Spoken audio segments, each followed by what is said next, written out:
할렐루야. 새벽에 하나님께 예배하는 여러분들을 주님의 이름으로 환영합니다. 하나님의 평강과 은혜와 사랑이 함께하기를 축복합니다. 찬송가 324장입니다. 예수 나를 오라 하네 324장입니다.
우리를 불러주시는 하나님 은혜 앞에 참으로 감사를 드립니다. 그 좋은 하나님의 은혜가 있었기에 우리의 삶 가운데 우리를 인도하시는 그리스도 예수를 바라볼 수 있습니다. 진실로 그 은혜를 의지하여 한날을 살아갈 때에 오직 우리의 길을 주께서 인도하신다는 믿음을 가지고 살아가게 되기를 원합니다. 때로 우리의 삶 가운데 어려운 일을 만날 수 있고 또 그로 인하여 우리 영혼이 피곤해질 수 있고 우리의 삶의 모든 것들이 무척 무겁게 느껴질 때가 있습니다. 아버지 하나님, 족한 은혜를 주실 줄로 믿습니다. 그리하여 이 모든 시간들이 다 지나간 연후에 저희가 하나님 앞에 정금 같은 모습으로 서게 하실 줄로 믿습니다. 견딜 수 있는 힘들을 더하여 주옵시고 특별히 기도하게 하셨사오매 그 가운데 능히 모든 것을 이길 수 있는 하나님의 능력들을 얻을 수 있는 저희들 되게 하여 주옵소서. 예수님 이름으로 기도하옵나이다. 아멘. 함께 대하실 말씀은 사도행전 20장 22절로부터 24절 말씀입니다. 신약성경 223면에 해당하고 사도행전 20장 22절로부터 24절 말씀,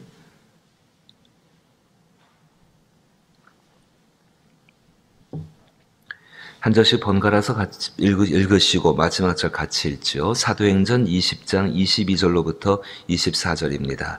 보라, 이제 나는 성령에 매여 예루살렘으로 가는데 거기서 무슨 일이 당할는지 알지 못하노라.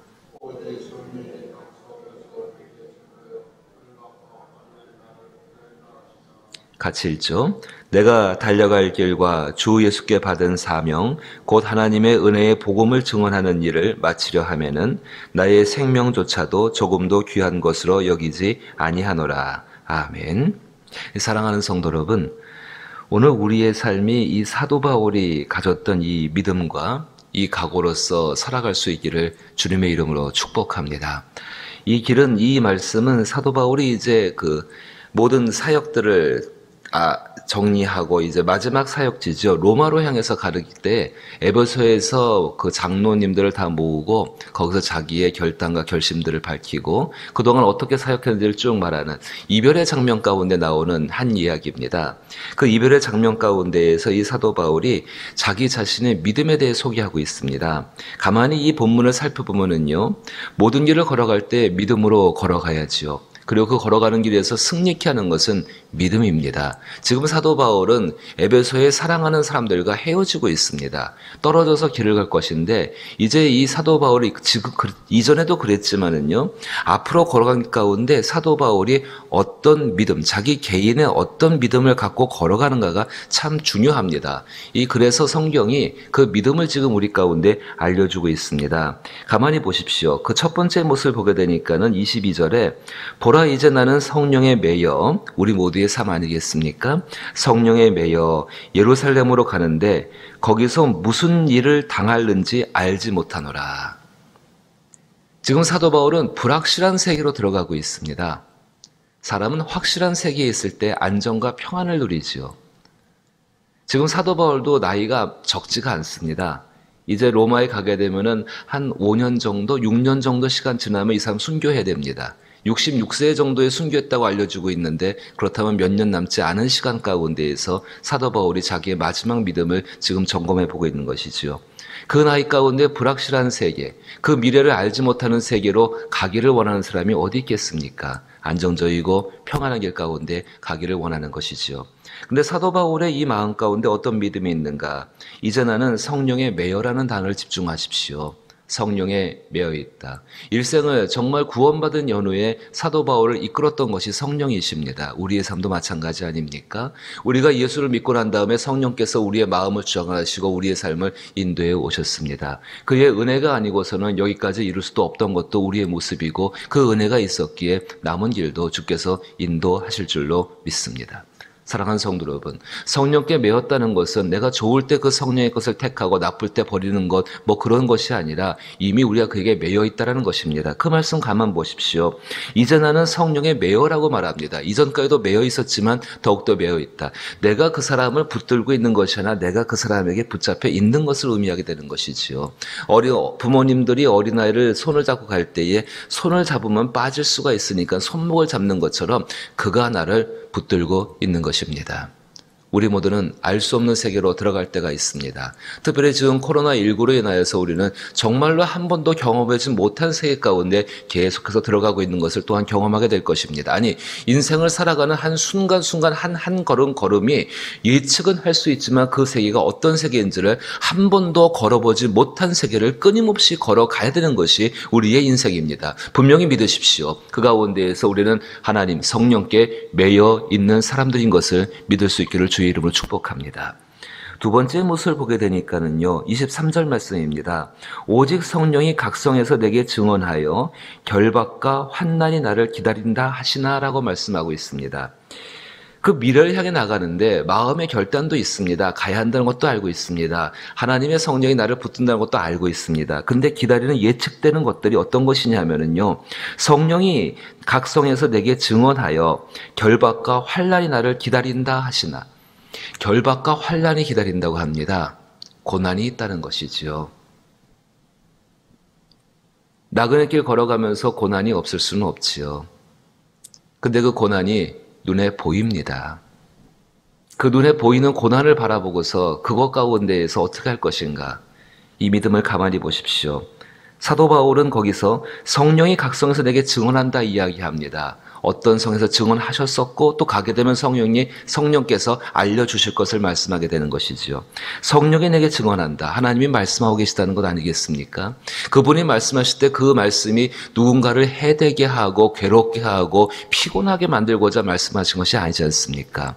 전날에도 말씀드렸습니다. 하나님의 생각은 우리에게 미래와 희망을 주는 것이고 평안을 주는 것이라 말씀하셨고, 하나님이 우리 가운데 말씀하시는 것은 복되게 하시기 위해서 우리 가운데 말씀하시는 것 아니겠습니까? 그것이 하나님의 생각이고 그것이 우리를 향하신 하나님의 계획을 당신이 그렇게 말씀해 주시는 것이지요. 하나님께서 천지를 지으실 때 말씀으로 천지를 지으셨습니다. 그 천지를 지으시고 아름답다라고 말씀하셨습니다. 그 아름다운 것 속에서는 분명히 우리들 각자가 느낄 때는 그 가운데 괴로움도 있을 수 있고 그 가운데 여러 가지 것들을 겪을 수 있습니다. 하지만 그렇게 말씀하셨다는 것은 우리를 사랑하시고 그 모든 것들을 통해서 그 고난이 우리 가운데 유익되게 하기 위해서 우리에게 말씀하신 것 아니겠습니까? 사도 바울은 고난을 하나님의 뜻이 이루어지는 과정으로 받아들이고 있습니다.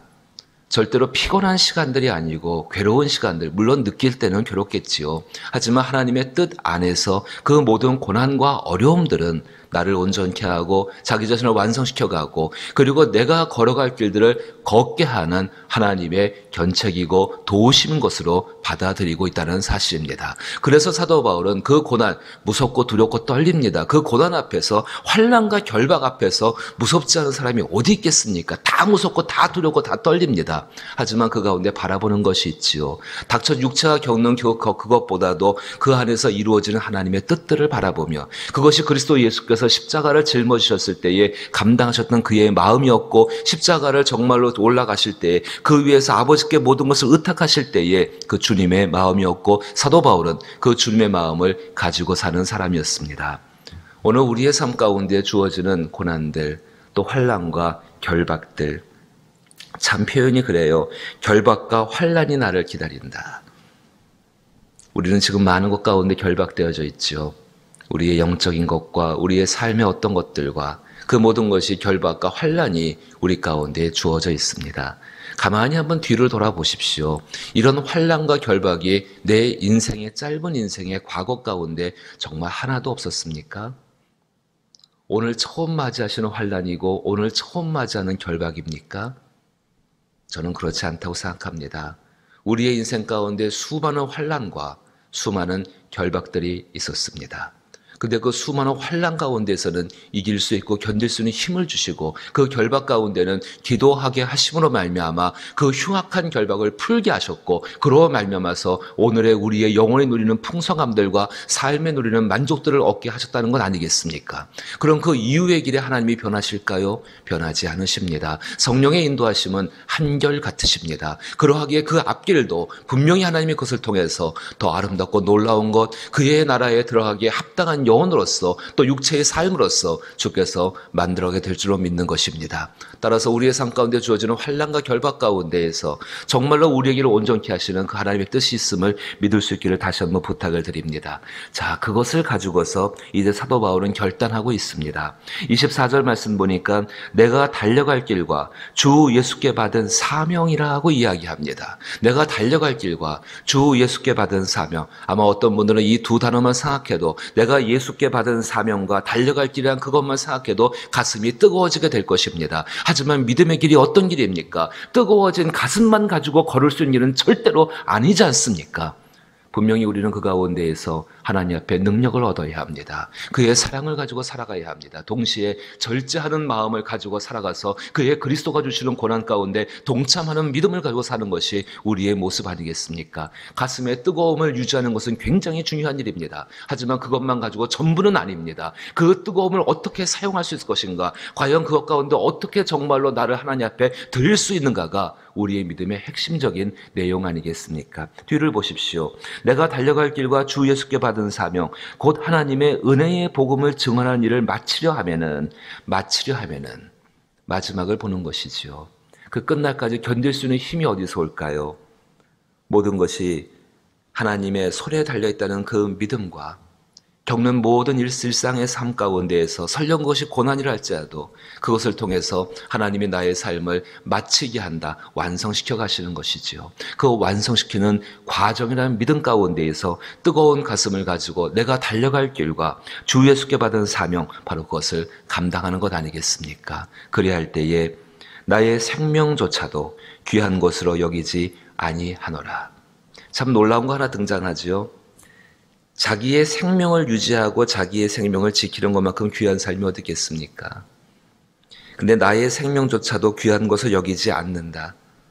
자기의 생명을 사용해서 이룰 수 있는 일이 있다는 것이지요. 그것이 사도 바울이 달려갈 길이었고 주 예수께 받은 사명이었습니다. 오늘 우리는 어떠할까요? 하나님께 받은 사명이 무엇이겠습니까? 저기 아프리카에 가서 복음을 전하셔야지만 이게 사명이 될까요? 나의 달려갈 길은 무엇이겠습니까? 정말로 어떤 사역자가 되어져서 그 사역을 감당할 때에 그게 꼭 우리에게 주신 사명이겠습니까? 하나님은 그렇게 말씀하지 않으십니다. 하나님께서 말씀으로 부탁하신 것들, 정말 우리 영혼 가운데, 우리 심령 가운데, 우리 양심 가운데 부탁하고 계시는 것들, 날마다 우리 옆에 서셔서 말씀하시는 것들, 그것이 아무리 세상 사람들이 하찮아 보인다 할지라도 하나님이 내게 부탁하신 것이기에 그리스도 예수의 마음을 가지고 오늘 나의 몸과 마음과 그것들을 사용해서 해내야 될 것들. 아기를 키우는 엄마에게 그 육아가 얼마나 힘듭니까? 하지만 그 생명을 부탁하셨기에 그 아이를 키울 때에 하나님의 마음을 가지고 그리스도의 마음을 가지고 고난의 시간을 견뎌내서 그 마침 가운데 하나님께 앞에 칭찬받기 위해 살아가는 그 삶, 그것이 달려간 길 아니겠습니까? 그 가운데 성령이 함께 하시기에 능히 복음을 전하게 하시고 능히 그 가운데에서 하나님의 온전한 사람으로 세워가실 줄로 믿습니다. 일상의 삶이 지루하다고 생각하십니까? 일상의 삶 가운데 정말 피곤한 것이 너무 가득하여서 괴롭고 힘들다고 생각하십니까? 오늘 생각을 바꿀 수 있기를 부탁을 드립니다. 그것이 아닙니다. 하나님이 내게 부탁하신 것이 무엇인지를 생각해 보십시오. 오늘 내가 하는 정말로 남들 볼 때 하찮은 것이라 할지라도 그 일 가운데 하나님의 뜻이 무엇인가를 생각하게 되면은 항상 숨결처럼 다가오시는 그 성령으로 말미암아서 그것의 의미들을 깨닫게 될 것이고 그것들을 달려가게 그것들을 가지고서 나의 삶의 것들을 사용하게 될 줄로 믿는 것입니다. 그 삶 가운데 보람이 있고 그 삶 가운데 감사가 있지요. 다윗이 그런 삶을 살았습니다. 시편 가운데 다윗은 그래서 저녁에 항상 주께 그렇게 고백합니다. 주여, 오늘도 내게 나의 소득의 잔이 넘쳤나이다. 주께서 내 영혼과 이 연약한 육체 가운데 부으신 은혜가 한없이 넘쳤나이다. 나는 오늘 주께서 내게 부으시는 것을 한 잔의 그릇으로서 감당할 수 있었습니다. 그 가운데 감사와 평안이 있는 것이지요. 그 삶을 살아갈 수 있기를, 그래서 그것이 우리의 사명이 되어지고 그 가운데 성령의 은혜 가운데에 복음을 증거하고 나타내는 삶이 될 수 있기를 주님의 이름으로 축복합니다. 주기도문으로 예배 마칩니다. 하늘에 계신 우리 아버지여, 이름이 거룩히 여김을 받으시오며 나라의 임하옵시며 뜻이 하늘에서 이룬 것 같이 땅에서도 이루어지이다. 오늘날 우리에게 일용할 양식을 주옵시고 우리가 우리에게 죄 지은 자를 사하여 준 것 같이 우리 죄를 사하여 주옵시고 우리를 시험에 들게 하지 마옵시고 다만 악에서 구하옵소서. 대개 나라와 권세와 영광이 아버지께 영원히 있사옵나이다. 아멘. 가만히 한번 생각해 보십시오. 내가 달려갈 길과 주 예수께 받은 사명이 무엇인가? 멀리 있는 것이 아니라 크고 높고 위대한 것을 바라보는 것이 아니라 시편 133편의 말씀 그대로 내가 젖된 아이가 그 어미의 품 안에 있어서 하나님을 바라볼 때 내 심령 가운데, 내 영혼 가운데, 내 마음 가운데 주시는 하나님의 생각들이 있을 것입니다. 놀라운 것은요, 성령께서 그 생각들 하나하나에 순종할 때에 하나님께서 복음을 증거하고 나타내는 삶으로 인도하실 줄로 믿습니다. 그 가운데 특별히 말씀을 전하라 하시는 하나님의 특별한 때가 있습니다. 그때는 뒤로 물러가지 말고 그 말씀을 전하게 달라고 기도할 수 있기를 부탁을 드립니다. 나라와 이 땅을 위해서 기도해 주시고 또 이 땅에 있는 교회들을 위해 기도해 주시고 사랑하는 교회를 위해 기도할 때는 4대 목표를 중심으로 기도해 주실 부탁을 드리고 병들고 약한 자를 위해 간구해 주시고 특별히 가난하고 힘겨운 영혼들을 위해서 기도하시며 깨어진 가정들을 위해서 또 상처가 있는 가정들을 위해서 조금 더 힘써 기도하시기를 원하옵고 특별히 구원받을 영혼들을 위해서 간구할 수 있는 복된 새벽 되기를 부탁을 드립니다. 함께 기도합니다.